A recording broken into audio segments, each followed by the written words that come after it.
process of Satori or awakening, whatever you want to call it, that this now moment in which I'm talking and you're listening is eternity.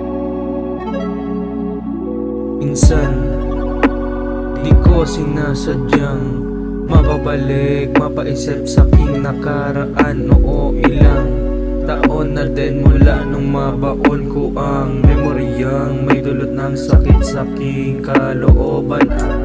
Kung nais mo akong kamustahin, sagot ko'y okay lang, para yun lang naman. Pero yan ang hinarap ko sa karamihan. Kahit di mo na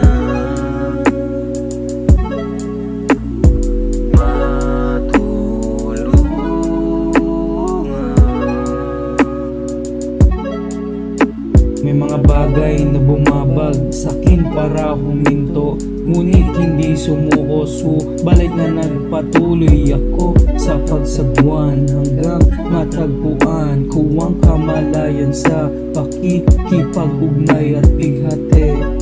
Ko'y pinilit na isang tabi, pinili kong di mali ang gagawing di madali, katulad ng magpadala sa pag-asawi, magsamit na di na ulit ng akong malumanay. Di na matupad kapag galit, basta kakaiba na pinag-iba. Wag na magtangka, mag-abala, gusto ko lamang isara. Kamusta mo na paksa? Gusto ko lamang isara, kamusta mo na paksa?